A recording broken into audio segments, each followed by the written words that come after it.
శ్రీగురుభ్యో నమ. హరి ఓం. పరాభావనామ సంవత్సరంలో ద్వాదశ రాశి వారి యొక్క ఫలితాలు ఏ విధంగా ఉండబోతున్నాయి అనేటువంటి విషయంలో ముందుగా మనం మేషరాశి వారిని కనుక పరిశీలనకు తీసుకుంటే ఈ సంవత్సరం అంతా కూడాను మేషరాశి వారి యొక్క ఆదాయం 11, వ్యయం 5, రాజపూజ్యాలు 2, అవమానాలు 4గా ఉంటాయి. ఏలినాటి శని ప్రభావం ఈ సంవత్సరం కూడా ఉండడంతో మేషరాశి వారికి ఆదాయం కంటే ఖర్చు ఎక్కువైపోతుంటుంది. ప్రతి విషయాన్ని మర్చిపోవడం అనేది జరుగుతుంది. అంతేకాకుండా కొన్ని అగ్ని ప్రమాదాల్లో మీరు చిక్కుకోవడము, చేతులు కాలడము కానీ లేదా శరీరం మీద కాలినటువంటి వేడివేడి నీళ్లు పడ్డము, ఇటువంటి ప్రమాదాలు జరిగేటువంటి అవకాశం ఎక్కువగా గోచరిస్తూ ఉంటుంది. పైగా ఈ మేషరాశి వారికి ఈ ప్రథమాంకమే బాగుంది అని చెప్పవచ్చు. ద్వితీయాంకంలో అంత వైభవేతమైనటువంటి దిశలేమీ కనబడడం లేదు.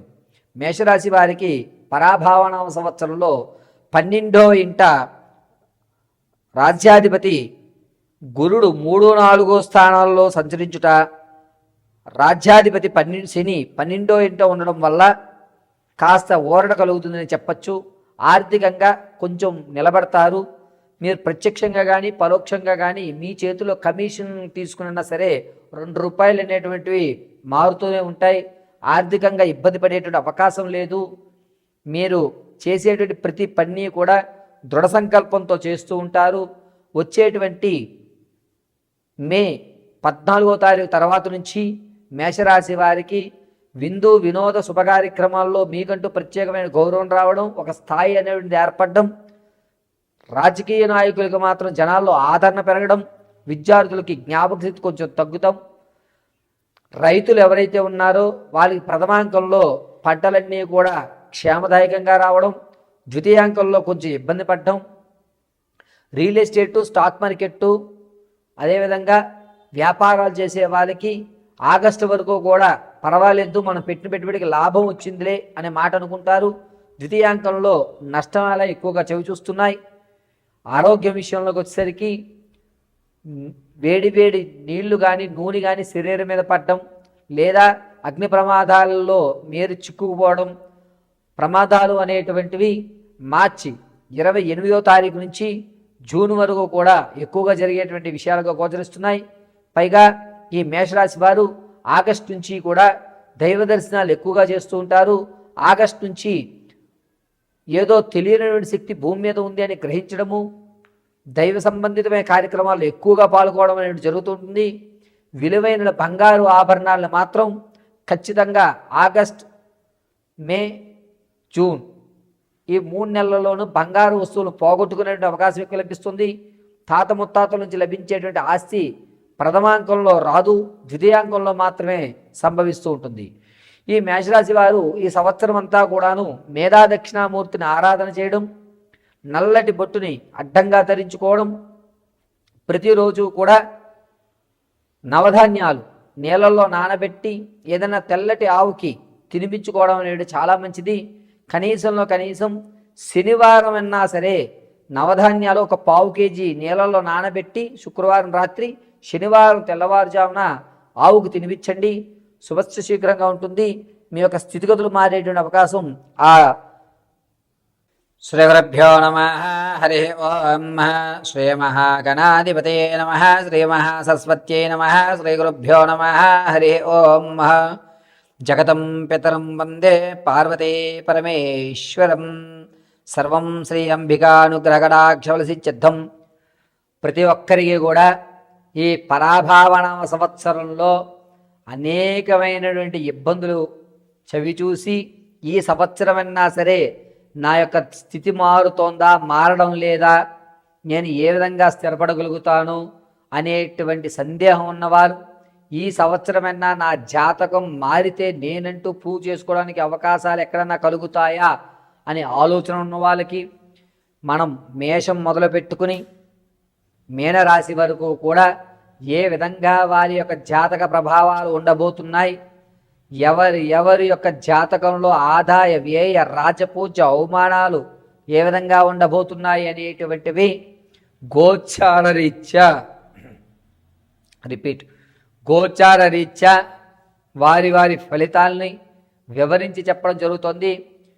క్షుప్తంగా ఆదాయ వ్యయ రాజపూజ అవమానాలు వారి యొక్క స్థితిగతులు ఈ సంవత్సరంతో ఏ విధంగా ఉండబోతోంది అనేది మనం ఇప్పుడు వివరణగా నేను ఇప్పుడు చెప్పేటువంటి ప్రతి రాశి ఫలితము కూడా గోచార రీత్యా మాత్రమే తెలియజేయడం జరిగింది. వ్యక్తిగతంగా మీ జాతకాన్ని తెలుసుకోవడానికి కింద స్క్రోల్ అవుతున్న నెంబర్ని సంప్రదించండి. ఆ నెంబర్ సంప్రదించినప్పుడు మీ date of birth, time, place of birth ఈ 3 ఆధారాలుగా మీ పూర్తి జాతకాన్ని విశదీకరించి చెప్పడం జరుగుతుంది. ఒకవేళ మీకు డేట్ ఆఫ్ బర్త్లో కానీ టైములో కానీ ప్రదేశంలో కానీ ఏదన్నా తెలియకపోతే మీ ఫోటోను మాకు వాట్సాప్ చేయడం, మేము అడిగేటువంటి 3 ప్రశ్నలకు మీరు సమాధానం చెప్పడం వల్ల ఆ గణాంక పరిమాణాన్ని బట్టి మీ జాతకాన్ని విశదీకరించి వివరించి చెప్పడం జరుగుతుంది. ఖచ్చితంగా మీకు ఉద్యోగ ప్రాప్తి ఎప్పుడు కలుగుతుంది, గ్రహదోషాలు ఏమన్నా ఉన్నాయా, వివాహం కాకపోవడానికి కారణం ఏమిటి, సంతానం కలగకపోతే కనుక ఏ విధమైనటువంటి పరిహారాలు చేసుకోవాలి, అదేవిధంగా ఉద్యోగంలో ప్రమోషన్ రావడానికి ఏ విధమైనటువంటి దేవతారాధన చేయాలి, ఏ రోజు ఏ దీపారాధన గావించుకుంటే ఏ దేవతామూర్తి యొక్క నామస్మరణ మనం చేస్తే మనకి కలిసి వచ్చేటువంటి యోచనగా ఉంటుంది, ఆర్థికంగా నిలబడాలి అంటే కనుక ఏ దేవతామూర్తి యొక్క మూలమంత్రాన్ని మనం పఠించుకోవాలి, ప్రేమ వివాహం చేసుకోవాలా లేకపోతే అరేంజ్డ్ మ్యారేజ్ చేసుకోవాలా అనేటువంటి సందిగ్ధంలో ఉన్న మీ భవిష్యత్తు ఉన్నతమైన స్థితిగతులు పొందాలన్నా, పూర్తి మీ జాతకాన్ని తెలుసుకోవాలన్నా కింద స్క్రోల్ అవుతున్న నెంబర్ని సంప్రదించండి. పూర్తిగా మీ జాతకాన్ని తెలుసుకోండి. ఖచ్చితంగా చెప్తున్నాను, మరొక్కసారి వినండి. ఇప్పుడు వరకు నేను చెప్పినటువంటి ఈ ద్వాదశ రాశులు అంటే మేషం నుంచి మీనం వరకు కూడా గోచార రీత్యా మాత్రమే తెలియజేయడం జరిగింది అనేటువంటి అవకాశం ఏర్పడుతోంది. పళ్ళ వ్యాపారస్తులు మాత్రం కాస్త ఇబ్బందిదాయకంగా ఉంది. అధికమైనటువంటి ఎండలు గోచరించడం, వృద్ధులు మాత్రం చాలా జాగ్రత్తగా ఉండేటువంటి సూచనగా చెప్పవచ్చు. అంతేకాకుండా మేఘాధిపతి చంద్రుడు అవుతూ ఉండడం వల్ల సకాలంలో రావాల్సిన వర్షాలు వడగళ్ల వర్షాలుగా, రావలసినటువంటి ఋతుపవనాలు కాస్త ఆలస్యంగా రావడం, దీనివల్ల రైతు కొంచెం ఇబ్బంది పడేటువంటి అవకాశం ఏర్పడుతోంది. తగు భూసారము అనేటువంటి తగ్గడం, నీటి కొరత అనేటువంటిది కొంచెం ఏర్పడడం, ప్రాజెక్టులు ఏవైతే ఉన్నాయో నీటికి సంబంధించిన ప్రాజెక్టులు ఏవైతే ఉన్నాయో అవి ఆగిపోవడం అనేది ఎక్కువగా గోచరిస్తుంది. రసాధిపతి సూర్యుడు అవుతూ ఉండడం వల్ల భార్యాభర్తల మధ్య కానీ లేదా స్నేహబంధమైనటువంటి విషయాల్లో కానీ అవకతవకలు ఏర్పడుతున్నాయి. ఒకరి మీద ఒకరికి అపనమ్మకం అనేటువంటిది ఎక్కువ ఏర్పడేటువంటి అవకాశం ఏర్పడుతుంది. మనుషుల మధ్య కల్మషం అనేటువంటిది జూలై నుంచి ప్రారంభమయ్యి నవంబర్ వరకు కూడా ఎవరిని పూర్తిగా నమ్మేటువంటి గోచరం ఎక్కడక్కడ గోచరించడం లేదు. ఇక నీరసాధిపతి గురుడు అవ్వడం వల్ల పెద్ద పెద్ద ఇండస్ట్రీస్ ఏవైతే ఉన్నాయో వాటిలో అగ్ని ప్రమాదాలు ఎక్కువగా జరిగేటువంటి వ్యవస్థ జరుగుతోంది. రైలు ప్రమాదం కూడా ఎక్కువగా జరిగేటువంటి ధోరణులు ఎక్కువగా కనబడుతున్నాయి. ప్రయాణాలు చేసేటప్పుడు చాలా జాగ్రత్తగా ఉండాలి. ముఖ్యంగా ఈ గనుల్లో పనిచేసే వాళ్ళు కానీ అదేవిధంగా చిన్న చిన్న వర్తకాలు పెట్టుకునేటువంటి వారు, అంటే రోడ్డు పక్కన టెంట్లు వేసి సామాగ్రి అమ్ముకునేటువంటి వారు కొంచెం జాగ్రత్తగా ఉండాలి. పెను ప్రమాదాలు ఎక్కువగా ఉన్నాయి. ఈ ప్రమాదాలన్నీ కూడా గనుల్లో కానీ ఇక్కడ కానీ జరిగేటువంటి ప్రమాదాలు ఎక్కువ కూడా ఏప్రిల్ 18వ తారీఖు నుంచి ప్రారంభమయ్యి జూలై 24 వరకు కూడా ఈ గనుల్లో కొన్ని ఇబ్బందులు కలగడం, ప్రభుత్వ శాఖల్లో కూడా అనూహ్యంగా బిల్డింగులు కూలడం కానీ కుంచుకుపోవడం అనేటువంటి వ్యవస్థ ఎక్కువగా గోచరిస్తుంది. ఇక ఈ సంవత్సరంలో ఎట్టి పరిస్థితుల్లోనూ ఏ మాసంలో కూడా గ్రహణాలు మన భారతదేశంలో కనిపించవు. ఈ పరాభావన సంవత్సరంలో 3 గ్రహణాలు మనకి గోచరిస్తున్నాయి. అందులో మొట్టమొదటిది ఆగస్టు 12వ తారీఖున సంపూర్ణ సూర్యగ్రహణం, 27వ తారీఖున చంద్రగ్రహణం, ఫిబ్రవరి 6, 2027లో సూర్యగ్రహణం గోచరిస్తోంది. ఈ 3 గ్రహాలు కూడా మన యొక్క భారతదేశంలో కనిపించవు కాబట్టి ఈ సంవత్సరం గ్రహణాలు లేవని మాత్రం మనం చెప్పుకోవచ్చు.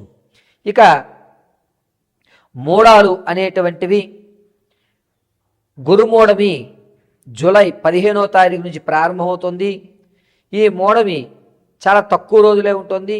దీనివల్ల ఎక్కడా కూడా ఇబ్బందులు కలిగేటువంటి అవకాశం లేదు. ఈ గురుమూఢమి శుక్రమూఢములు కూడా ఆగస్ట్ నెలలో జూలై నెలలోనే గోచరిస్తున్నాయి. ఈ ఆగస్ట్ జూలై ఈ 2 నెలల్లో కూడా మూడాలు అనేటువంటి చాలా తక్కువ ఏర్పడుతూ ఉండడం వల్ల వివాహాది శుభకార్యక్రమాలకి జూలై ఆగస్టు మంచి రోజులు కాదు అని మనం చెప్పుకోవచ్చు. ఈ యొక్క పంచాంగంలో ఇప్పటి వరకు మనం దేశ కాలమాన పరిస్థితులు ఏ విధంగా ఉండబోతున్నాయనేది చర్చించుకున్నాం. వ్యక్తిగతమైన మీ యొక్క జాతకాలు మేషం నుంచి మొదలుపెట్టుకుని మీనరాశి వరకు కూడా ఏ విధంగా ఉండబోతోంది అనేది మనం నెక్స్ట్ ఎపిసోడ్లో విశదీకరించి తెలుసుకుందాం.